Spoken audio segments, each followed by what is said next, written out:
নাই আজি ইয়াত য'ত আহিছোঁ আমাৰ চৰাল পথাৰত ডিমৌ সমষ্টি অন্তৰ্গত ইয়াততো এদিনৰ ৰাচন দিয়া গৈছে। তো চৰকাৰে ক'ৰবাত ৰাচন 3 দিনৰ দিছে, ক'ৰবাত এদিনৰ দিছে, ক'ৰবাত চাবোন দিছে, ক'ৰবাত দিয়া নাই, ক'ৰবাত শিবিৰ পাতিছে, ক'ৰবাত শিবিৰ পাতা নাই। মানে চৰকাৰৰ ফালৰ পৰা যি ধৰণৰ তৎপৰতা থাকিব লাগে, যি ধৰণৰ তৈয়াৰী থাকিব লাগে, ইমান দিন হৈ গ'ল এতিয়ালৈকে আমি দেখা পোৱা নাই। প্ৰথম 2-3 দিনৰ ভিতৰত চৰকাৰৰ ফালৰ পৰা অলপ হেমাহি হ'ব পাৰে, আমি আশা কৰোঁ, স্বাভাৱিক এইটো। কিন্তু এতিয়াতো প্ৰায় 10 দিন হৈ গ'ল, তথাপিও যে ক'ৰবাত পাইছে, ক'ৰবাত পোৱা নাই। মানুহৰ আজি কিমান বিপদত আছে। তো এইখন চৰকাৰ কিয় গুৰুত্ব সহকাৰে লোৱা নাই মই বুজি পোৱা নাই।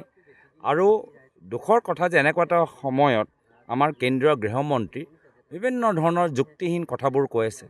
যোৱাকালি এটা টুইটৰ যোগেদি ক'লে যে অসমত বানপানীৰ দৰে এটা পৰিস্থিতি হৈ আছে। এইটো বানপানীৰ দৰে পৰিস্থিতি নেকি? প্ৰায় 50গৰাকী মানুহৰ মৃত্যু হ'ল। কিমান মানুহৰ এতিয়া ঘৰত পানী সোমাই গৈছে, মানুহৰ কিমান ক্ষতি হ'ল। এবাৰ তেওঁ নিজে আহি চাই যাওক। মই সেইটোৱে কেন্দ্ৰীয় গৃহমন্ত্ৰী অমিত শ্বাহ ডাঙৰীয়ালৈ অনুৰোধ জনাইছোঁ, এবাৰ অসমত আহি এই পৰিস্থিতিটো চাই যাওক।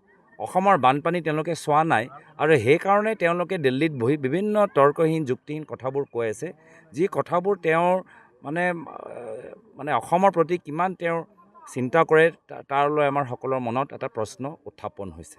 তো সেইটোৱে আমি অনুৰোধ জনাইছোঁ আৰু আমি আশা কৰোঁ যে বৰ্তমান সময়ত ৰাইজে যিদৰে তেওঁলোকে সাহাৰ্য পাব লাগে, চবতে তেওঁলোকে সাহাৰ্য যে পায়, বহুত ক্ষেত্ৰত মানুহে পোৱা নাই।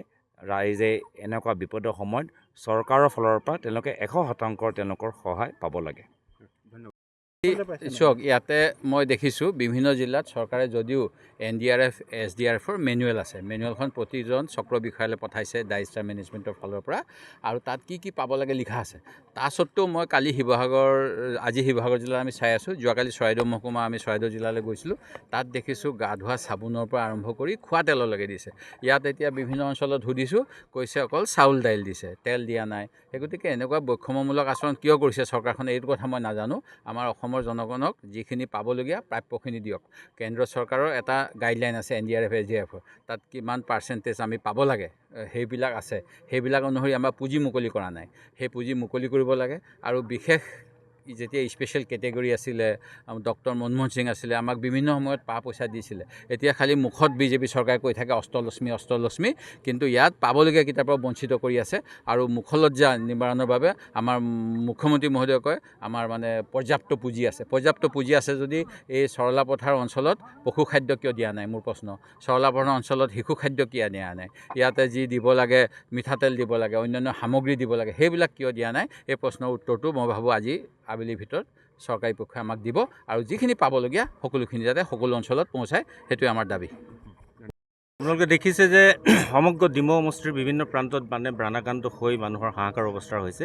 আজি আমাৰ সাংসদ গৌৰৱ গগৈ ডাঙৰীয়া, বিৰোধী দলৰ দলপতি দেৱব্ৰত শইকীয়া ডাঙৰীয়া, আমি সকলোৱে সমন্বিতভাৱে প্ৰথমতে আমি জবলাটিঙত আমি বান পৰিস্থিতি চালোঁ, এতিয়া বৰবাম পঞ্চায়তৰ চৰাল পথাৰত চাইছোঁ, আৰু ইয়াৰ পাছতে আমি নিতাইপুখুৰী অঞ্চললৈ গতি কৰিছোঁ।